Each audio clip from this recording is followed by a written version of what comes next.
The following program is the work of the broadcast students of the British Columbia Institute of Technology. BCIT magazine features news stories from around the Lower Mainland which were produced over the last week. Responsibility for the content of the show rests completely with the students and their instructors.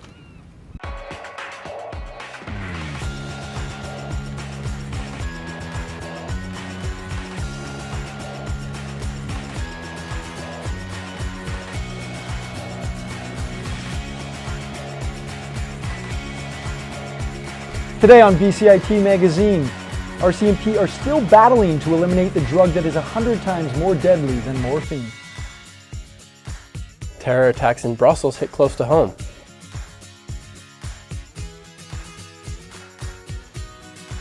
And a local magazine ranks all the communities of Vancouver.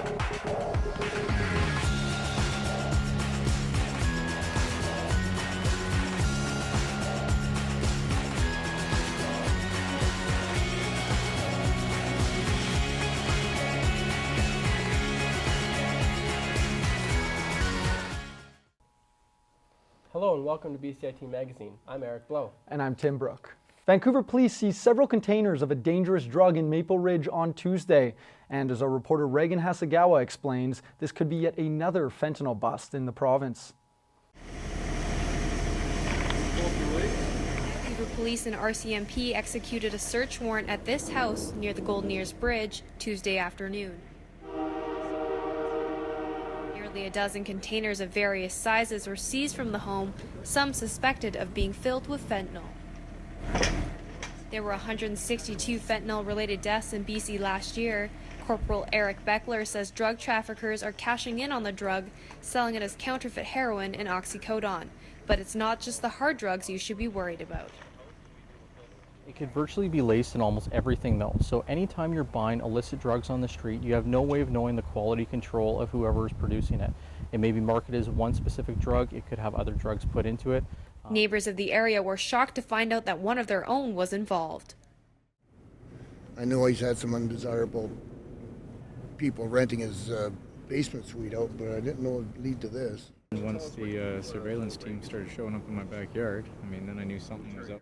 RCMP say they are counting on the public to be nosy neighbors and to report suspicious activity so that they can fight fentanyl-related crimes. If you see your neighbor or person you know is up to kind of strange activities at strange hours, not a normal job type schedule, blinds may be closed, odd smells, odd sounds, just something that would be out of the normal.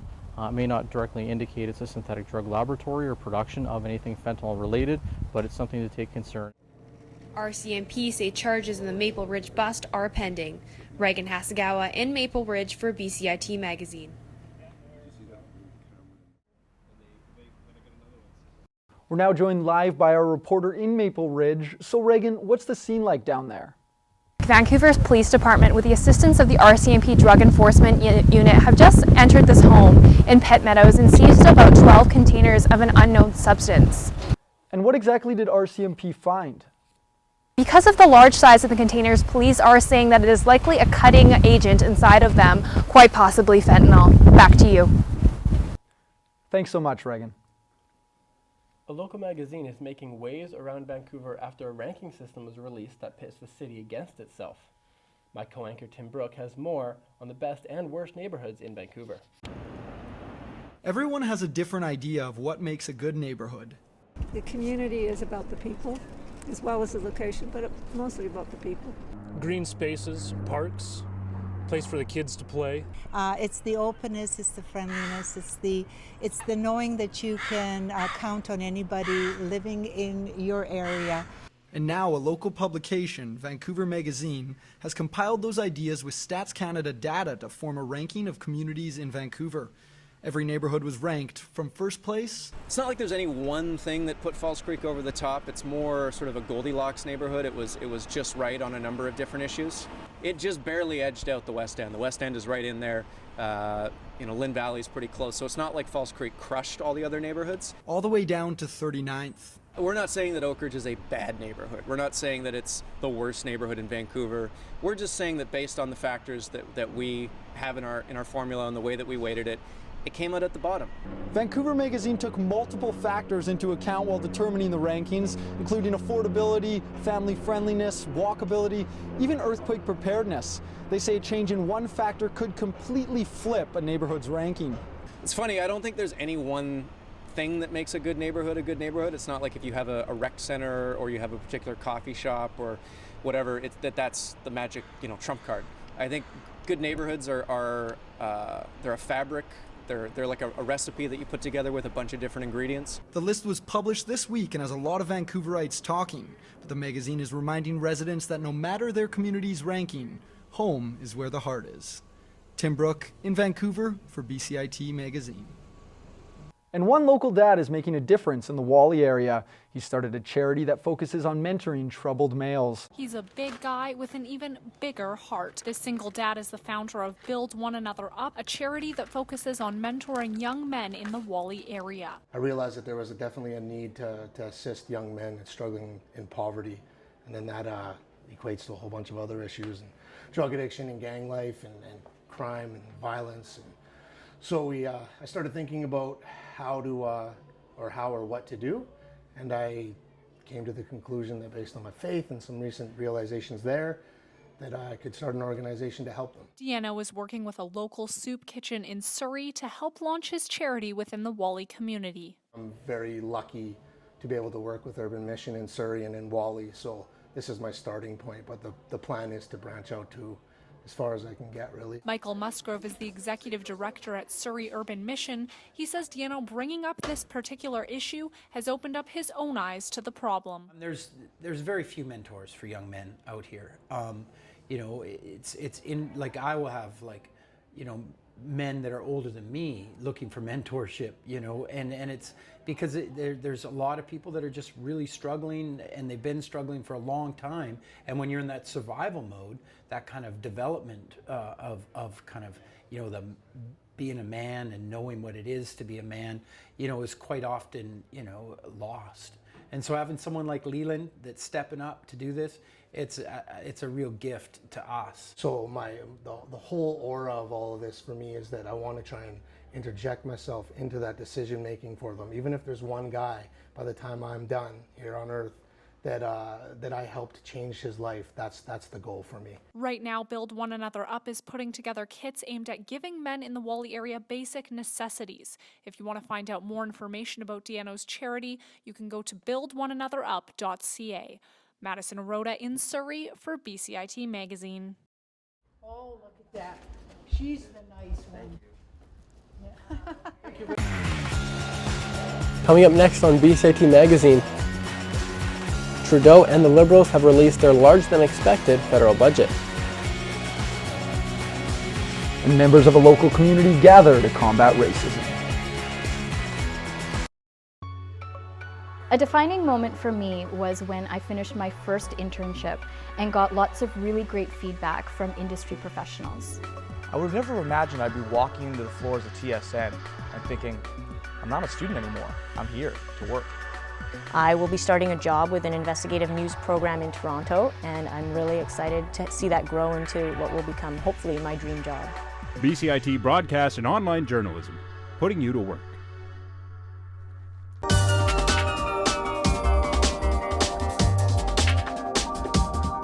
I chose BCIT because I know that all the programs are very hands-on. We have our own radio station, like it's one of the best programs that I've ever heard of. I am starting a job on Monday, so confidence is high. Honestly, I didn't think it was going to be this fun.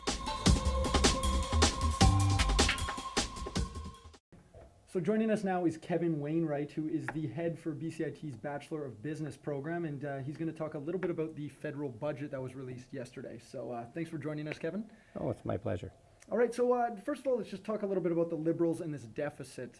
They've said in the past that they didn't want to run too high of a deficit, but it comes out yesterday as $29.4 billion. Well, when you're looking at when the governments decide to run deficit spending, that is actually a type of policy tool. So what they're doing is they're trying to stimulate the economy by injecting money into the system without driving down consumer demand through higher taxes. And when you're looking at how government's deficit finance, you really have to look at what did they do with the money. It's like anything. If you invest the money, you get a return later. If you use the money for consumption and just to have a party, then you wind up owing a lot of money and have nothing to show for it. Okay, moving a little bit more locally here to the Lower Mainland. The Liberals are also investing over $2 billion over 2 years into affordable housing. So, what do you think that means for us here in Vancouver and I guess beyond into BC as far as the housing crisis goes? Okay, you have to separate that problem into two separate issues. Because Vancouver and its climate, we have always been a place where low-income and homeless people have migrated. We have a real challenge trying to supply shelters and affordable housing to the low income.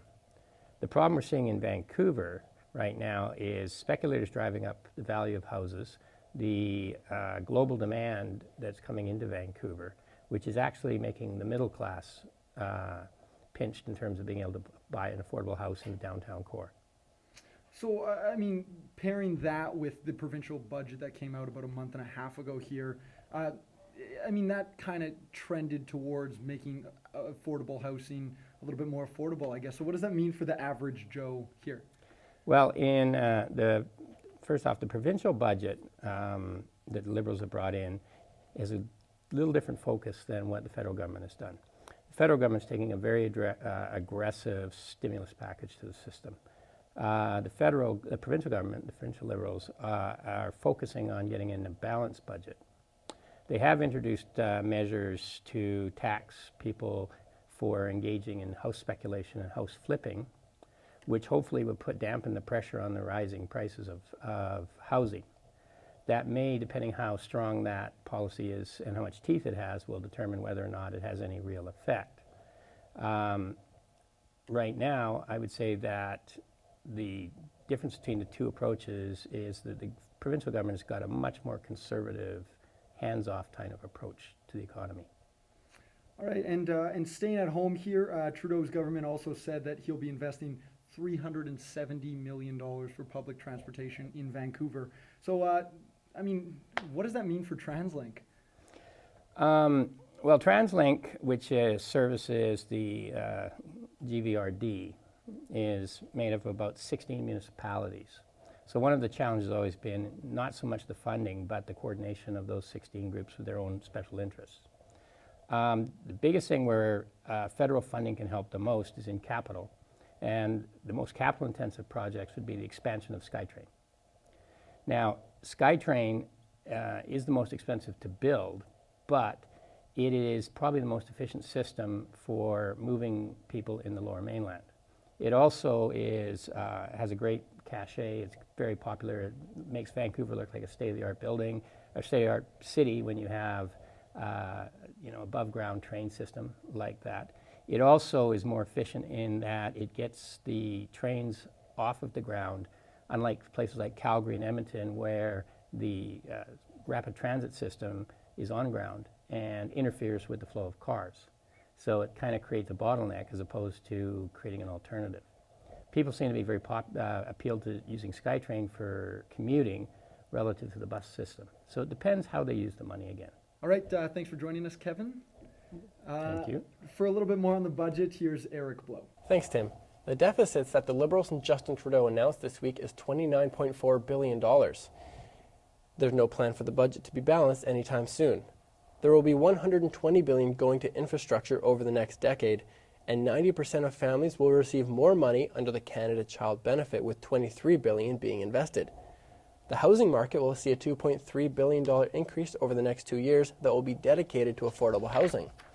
Student grants will also see an increase, with $3,000 being given to low-income students. And finally, the Liberal government is doing away with income splitting, an idea that was originally brought in by Stephen Harper's Conservative Party. This week in Belgium, 2 terrorist attacks on a subway station and an airport claimed the lives of more than 30 people.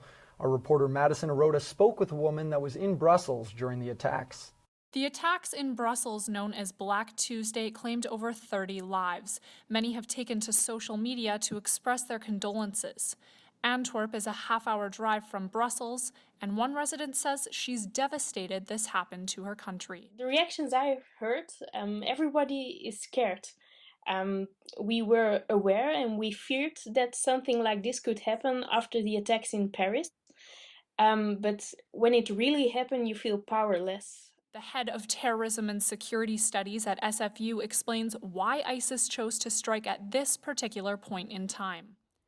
The reason for the timing of the attack is that the arrest of Salah Abdul Salam, the terrorist that was picked up yesterday, and the fact that his lawyer said that he would start talking to the authorities, and he was one of the organizers of the attacks.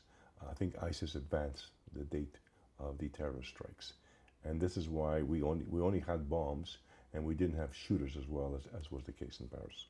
Due to Europe's close geographic location to the Middle East, the continent is an easier target, but there are other concerns. There's a lot more larger, disaffected youth in Europe who would buy into the ISIS message. There's been thousands of European Muslims who have gone to fight for ISIS in the Middle East, and they've come back, and they're the natural support group for ISIS. Even though attacks can happen at any time, Dalamantes doesn't want fear to stop people from living their daily lives. I think we just have to go on with our lives.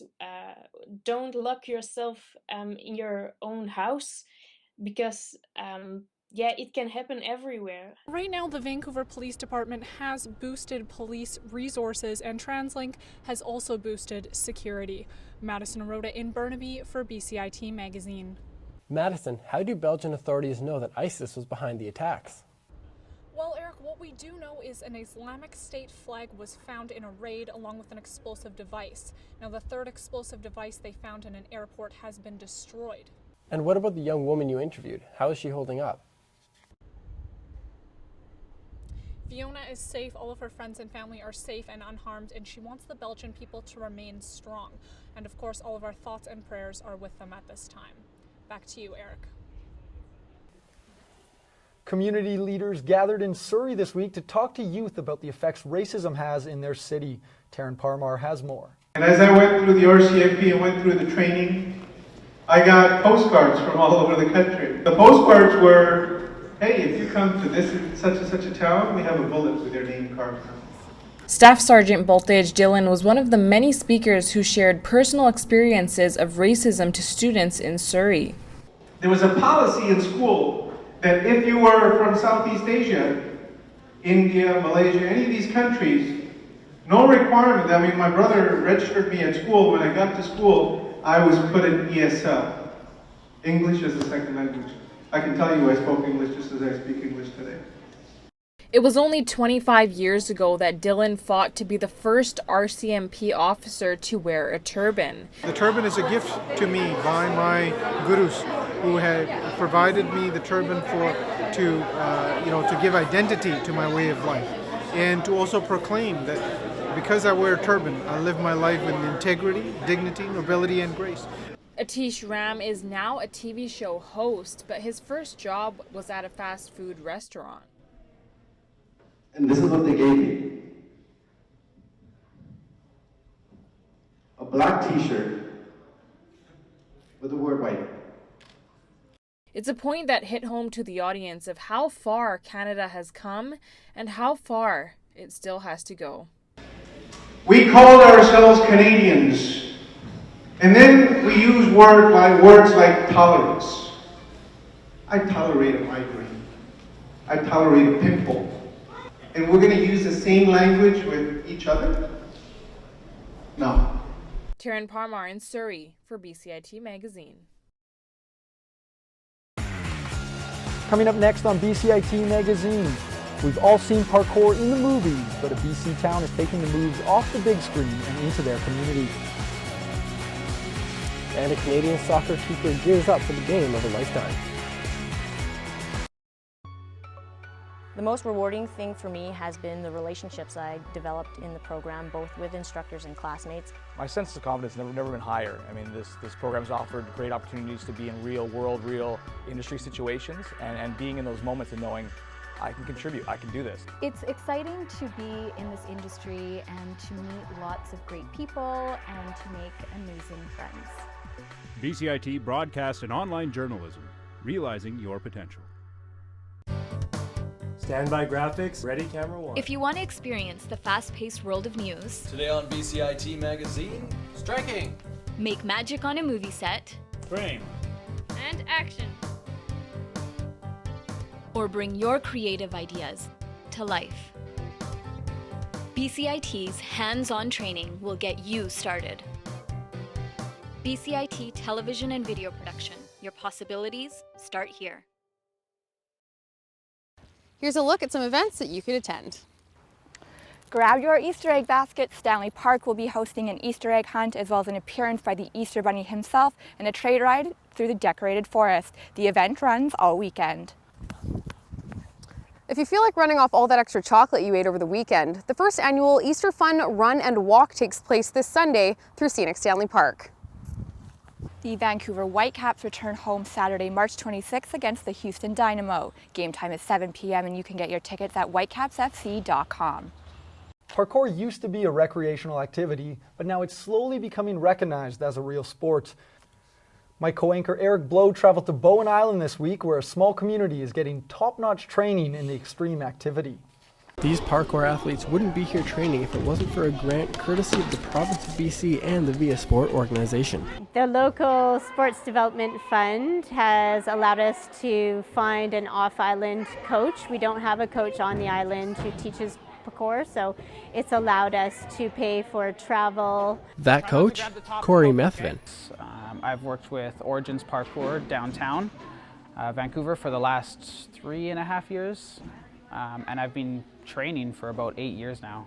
The program on Bowen was offered to boys only to balance out the opportunities. There's always a lot of excitement when there's a new program, especially a program that's targeting boys. There's a lot of stuff for girls on the island. I think it's great to have the recreational opportunities for boys. The response from the kids has been overwhelmingly positive from past and present students.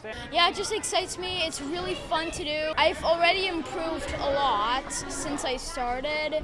I really like Corey. He's an awesome teacher. And I go to the parkour gym in Vancouver a lot, where he works. But one of the challenges they face is not only having to share the space, but equipment as well. I'm very limited with parkour equipment. Tons of gymnastics equipment, and I can do some things, but I've had to really be creative of how I approach some things, and there's even some things I just can't teach yet. Regardless, the program looks like it's here to stay. We plan to continue it in the spring and have summer camps and hope to have it as part of our regular programming. Eric Blow in Bowen Island for BCIT Magazine. A local community advocacy group gathered in Surrey to hold a vigil for immigrant health services. Kathleen Smithson has more. Members of Sanctuary Health gathered in Surrey despite the rain to hold a vigil for those they claim have been deported after seeking medical help because of an agreement between Fraser Health and the CBSA. Today it's in memory, it's a vigil. It's not a protest, it's a vigil in memory of people who suffer due to the internal policy of the Fraser Health Authority that allow the hospitals to call Canada Border Service Agency. Cruz says he has been told by many people that they are afraid to seek medical help. That the hospital were going to call CBSA, then people have passed away or people came to the hospital too late and their situation got worse.